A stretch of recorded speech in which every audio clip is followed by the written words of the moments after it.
Hello everyone, good morning, welcome to our channel Akash Papri. আমাদের আকাশ পাপড়ি চ্যানেলে তোমাদের সবাইকে জানাই স্বাগত। আর দেখতে পাচ্ছ এখন রেডি হয়ে নিয়েছি। এখন বাজে 10:32, 11টার সময় ঢুকতে হবে। আমার এখান থেকে 15 মিনিটের রাস্তা, তো একটু লেটই হয়ে গেল। আর ট্রাকে গেলে ভালো হতো। তো চলো যাই। এখন আবার ভিজিটিং আওয়ার, এখন দেখতে যাবো, দেখবো দেখি কেমন আছে। কালকে রাতে কী কী অসুবিধা হলো সেগুলো আমার বলবো। ঠিক আছে চলো। হ্যাঁ, আর লেট মানে ইয়ে করবো না, দাঁড়িয়ে রয়েছি টোটোর জন্য। দেখি বেরোই। আর কালকে আজকে প্রচণ্ড গরম পড়েছে, প্রচণ্ড গরম। ঠিক আছে, অবস্থা খুব খারাপ হয়ে যাচ্ছে থাকতে থাকতে। তো টোটোর জন্য দাঁড়িয়ে রয়েছি, টোটো আসলেই বেরিয়ে যাব। যাই, দেখি কেমন আছে। চলো। আর ওই বাড়ি থেকে আসতে পারে, বাড়ি থেকে বাবা বা মামা মামি ওরা আসতে পারে আজকে। যা যাবে বিকেলে দেখা করতে। চলো। দেখতে পাচ্ছ পাপড়ি ভিডিও করছে। আমি সকাল 11টার সময় এসেছিলাম, 11টা থেকে 12টা দেখার সময়। তো সেই সময় এসে আমি পাপড়ির কাছে ফোনটা দিয়ে গেছিলাম, পাপড়ি তাই ভিডিও করছে। আর দেখো পাশের একটা দিদি, এই দিদিও ভর্তি আছে আজ 2-3 দিন হলো। আর এখন পাপড়িকে খেতে দিয়েছে। দেখো এখানে আজকে তো শনিবার, তাই নিরামিষ খাবার দিয়েছে। এখানে হয়তো কোনো কিছুর বড়া, এটা হয়তো কোনো কিছুর ডাল, মানে কোনো ডাল হবে। আরও সবজি দিয়েছে। এটা বাঁধাকপি ঘন্ট আই থিঙ্ক দেখে মনে হচ্ছে। তো আর পাপড়ি বলছিল যে খাওয়া দাওয়া খুবই ভালো। আর এই যে আয়া মাসি, এই মাসিটা সত্যি খুব ভালো। এই মাসি যেরকম মানে দেখে, সত্যি মানে খুব ভালো লাগলো মাসির ব্যবহার। আর পাপড়ি এখন খাওয়া দাওয়া করে নিচ্ছে।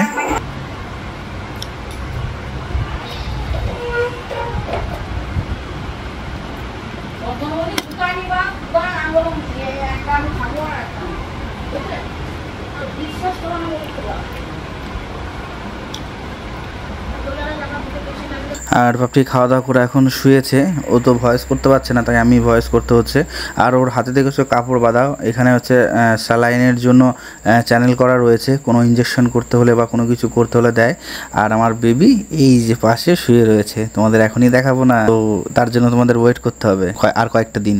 ঠিক আছে চলো, এবার একটু রেস্ট নিক পাপড়ি, আমি এবার বিকেলবেলা যাব। আমি চলে আসলাম দেখা করতে। এখন বাজে 3:49, মানে 50, এই 3:59, মানে 60 হবে এখনই।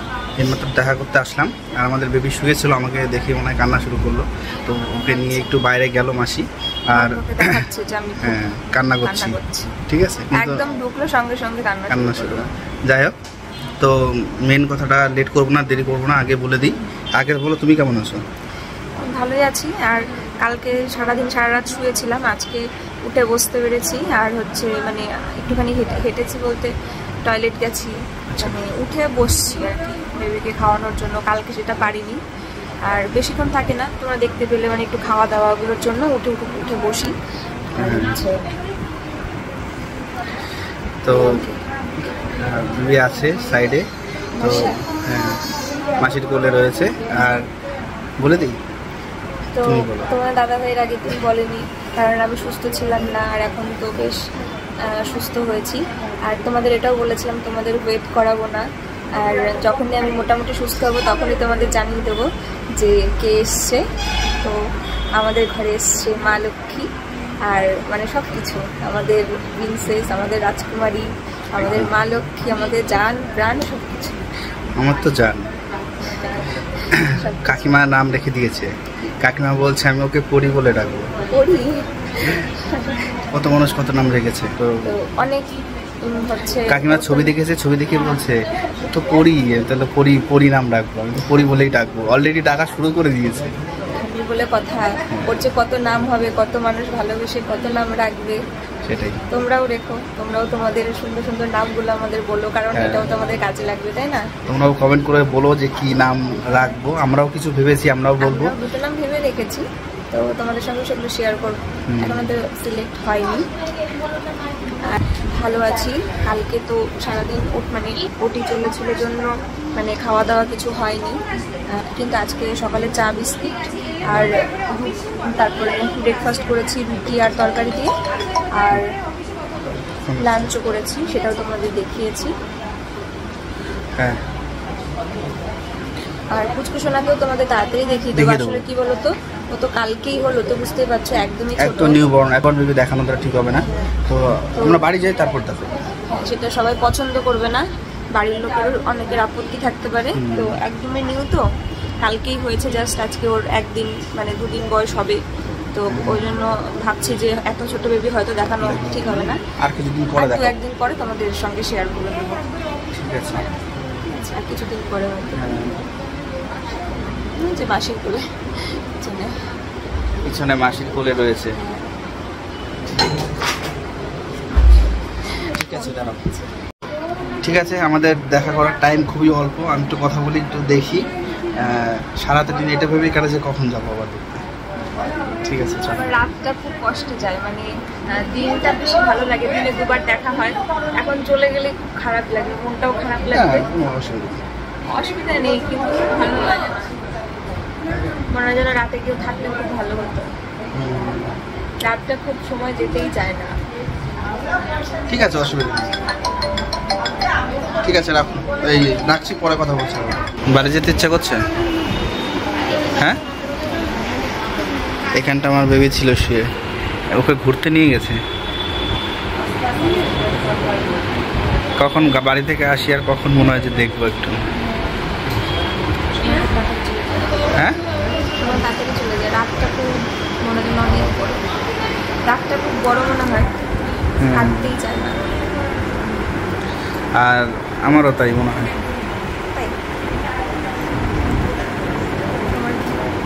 তো এখন বাজে 5:14। বাবা আজকে তো অনেকক্ষণ থাকতে দিল গো, 10-15 মিনিট এক্সট্রা দিল। ঠিক আছে, চলো পরে কথা বলছি, আবার বেরিয়ে যাই।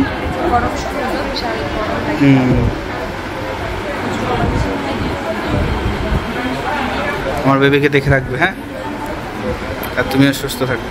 অসুবিধা হলে আবার ফোন থেকে ফোন করবে। আমি এখন নার্সিংহোম থেকে ফিরছি টোটো করে, আর দেখতে পাচ্ছ প্রচণ্ড শেকিং হচ্ছে। তার কারণ হচ্ছে রাস্তা খুবই খারাপ, তো টোটো করে এখন বাড়ি ফিরছি। আমাকে দুবার টোটো পাল্টাতে হয়, মানে এরকম একটা পরিস্থিতি। ঠিক আছে, চলো। আর এখন আছি বউবাজার, চলো এখনই বাড়ি চলে যাবো। হ্যাঁ, চলে আসলাম অনেকক্ষণ পর। তোমরা লাস্ট দেখলে যে টোটোতে বাড়ি ফিরছিলাম। তো বাড়ি ফেরার পরে আর কোনো ভিডিও করিনি, একটু রেস্ট নিয়েছিলাম। কারণ সত্যি কথা বলতে কালকে আর আজকে প্রচণ্ড গরম পড়েছে। মানে আমাদের ওখানকার ওয়েদার কেমন জানি না, কিন্তু কৃষ্ণনগরে প্রচণ্ড গরম। আর সানভিউ নার্সিংহোম, যে নার্সিংহোমে পাপড়ি ভর্তি আছে, সারাটা দিন যত না ঠান্ডা, বিকেলের পর থেকে ততটাই গরম। তো ওখানে তো এসি ফেসি রয়েছে, তো এসি তো বাচ্চাদের চালানো ঠিক না। তবে আমি কথা বললাম, ওখানে সবাই মানে মায়েরা কি আপত্তি জানাচ্ছিল যে এসি চালাতে হবে না, বাচ্চার ক্ষতি হবে। ঠিকই আছে, অবশ্যই তাই, কিন্তু গরমে তো আরও ক্ষতি না, ঘেমে গেলে তো আরও ঠান্ডা লাগতে পারে। তো আমার মনে হয়, আমি কথা বললাম নিচে রিসেপশনে, তো ওরা বললো যে হ্যাঁ এসি তো আছে, তো এসি চালানো যেতেই পারে, কিন্তু ওরা চালাতে বারণ করেছে। আমি বললাম দ্বিতীয় কী ব্যবস্থা আছে? বলছে হ্যাঁ ওটা চালিয়ে দিয়ে জাস্ট রুমটা, ওই ভ্যাবসা গরমটা রুম থেকে বেরিয়ে যাওয়ার পরে তখন আবার এসিটা বন্ধ করে দেওয়া যেতে পারে। তো আমি বললাম হ্যাঁ, তো ওরা হয়তো জানি না, কথা বলেছে, কী করেছে সেটা আমার পরে আর জানা হয়নি। আর যেটা বলছিলাম যে প্রচণ্ড গরম। তো এই গরমে আর সকাল থেকে জার্নি হয়েছে খুব। তো একবার সকালবেলা গেলাম পাপড়িকে নিয়ে, অ্যাডমিট করলাম। অ্যাডমিট করার পরে পাপড়িকে ওখানে ওটি করার পরে বেবিকে বেডে দিল, আর পাপড়িকে বেডে দেওয়ার পরে আস্তে আস্তে আমাদের এখানে 3টে বেজে গেছে প্রায়। তো 3টে বেজে গেছে, আর আমি ওখানে আবার ভিজিটিং আওয়ার্স 4টে থেকে 5টা। তো আমি আবার মানে জাস্ট বাড়িতে এসে স্নান করে আবার সঙ্গে গেছি, গিয়ে আবার পরে এসে আর ক্ষমতা ছিল না আমার ভিডিও এডিট করার, আমি শুয়ে পড়েছিলাম। তো সেদিন আবার হোটেলে ভাত খাওয়া হয়েছিল। সকালে খেয়েছি রুটি আলু ভাজা বাড়িতে, তারপরে দুপুরে হোটেলে ভাত খেয়েছি, আবার বিকেলে গিয়ে কৃষ্ণনগরে একটু কচুরি খেয়েছি। তো ওটা খেয়েই আমার অবস্থা খারাপ হয়ে গেছে। তো সকালবেলা বাথরুমে গেলাম, দেখলাম যে ঠিকই আছে, কিন্তু পরের দুবার যে বাথরুমে গেলাম তখন দেখলাম যে অবস্থা খারাপ। ঠিক আছে, তো পেটে গন্ডগোল শুরু হয়ে গেছে। তো আজকে শরীরটা ওর জন্য উইকও লাগছে, মাঝে মাঝে গাও লাগছে, আর কিচ্ছু খেতে ইচ্ছা করছে না, বিশ্বাস করো, ভাত খেতে ইচ্ছা করছে না। দিদা বারবার বলছে যে ভাত খা। তো আমার ভাতটাও খেতে ইচ্ছা করছে না। আমি জাস্ট ডাক্তারের কাছে গেলাম, পেটের জন্য ওষুধ নিলাম। ঠিক আছে, বাড়িতে থাকলে আমার কাছে সব ওষুধই ছিল, কিন্তু এখানে তো আমি মানে ওষুধ পাবো না। তো ওখানে গেলাম, ওখানে গিয়ে সব ওষুধ নিয়ে আসলাম। এরপর জানি না কেমন থাকবো। আর একটা কথা তোমাদের তো সকালে বলেই দিলাম যে আমার ঘরে আমার সোনা বেবি এসছে, আমাদের মেয়ে হয়েছে, এটা তো তোমরা জানোই, বলেই দিলাম। আর সত্যি মানে ওকে এখন আর না দেখলে ভালো লাগে না, মানে যত দিন যাচ্ছে মনে হচ্ছে যেন আরও ফিলিংসটা বেশি হচ্ছে, আরও বাড়ছে। তো এটাই হয়তো হয়, খালি বারবার দেখতে ইচ্ছা করছে। তো দেখতে তো সকাল বিকাল এই দুবেলায় দেখতে পারবো, আর মনে হচ্ছে কখন সকাল হবে এটাই। আর মোবাইলে তো ছবি তোলা রয়েছে, ছবি দেখছি বারবার, আর যত দেখছি তত আরও বেশি ভালো লাগছে। মাঝে মাঝে মনে হচ্ছে যে ওর জন্য হয়তো সব কিছুই করা যায়, সব কিছু করতে পারবো এরকম মনে হচ্ছে। এই ফিলিংসটা যারা নতুন বাবা হয়েছো, যারা বাবা মা রয়েছো, তারা জানো যে সন্তানের প্রতি এই জিনিসটা হবেই। তো এই ফিলিংসটা আমার দুদিন আগেও ছিল না, মানে ছিল অবশ্যই, একটা ভালো লাগা ছিল, কিন্তু এখন যে ফিলটা হয় সেই ফিলটা আমার কখনোই ছিল না। কাকা কাকিরা ফোন করেছিল দার্জিলিংয়ে, তারা কথা বলছিলাম তাদের সাথে, তারা বলছিল, আর কাকার কথা তো আমার মানে অক্ষরে অক্ষরে মিলে যাচ্ছে। কাকা বলেছিল যে খালি মনে হবে কখন একটু দেখবো, কখন একটু দেখবো। সত্যি কাকা, তোমার কথা একদম অক্ষরে অক্ষরে মিলে যাচ্ছে। কিছু ভালো লাগছে না, মনে হচ্ছে কখন একটু দেখবো। তো যাই হোক, ঠিক আছে, চলো আর ভিডিও বড় করবো না, তোমাদের সঙ্গে আবার পরে শেয়ার করছি। কালকে আমি আবার যাব, ওখানে গিয়ে কিছু ভিডিও করব, ঠিক আছে। আর কিছুদিন, জাস্ট কয়েকদিনের মধ্যেই তোমাদের জানিয়ে দেবো, কয়েকটা দিনের মধ্যেই, সেটা দেখি কাল বা পরশু বা তরশু হতে পারে, আমাদের বেবির মুখটা। জানি তোমরা অনেকেই আছে আমাদের পুরো নিঃস্বার্থভাবে ভালোবাসো, তো তারা প্রচুর আজকের ভিডিওতে তোমরা প্রচুর ভালোবাসা দিয়েছো, তো তোমরা সবাই এরকম নিঃস্বার্থভাবে ভালোবাসো। তো তোমাদের মধ্যেও এই ফিলটা হচ্ছে যে কেমন হয়েছে দেখবো, এটা তো অবশ্যই থাকবেই। তো সেটাও তোমাদের দেখাবো, খুব শীঘ্রই তোমাদের দেখাবো যে আমাদের বেবির সেই আমার সোনা বেবির সেই মুখটা, যেটা দেখলে পুরো মানে তোমাদেরকেও দেখাবো কিছুদিন পর, জাস্ট কয়েকদিনের মধ্যেই, ঠিক আছে। চলো, টাটা, গুড নাইট। তোমাদের সঙ্গে দেখা হচ্ছে আবার নতুন একটা ভিডিওতে।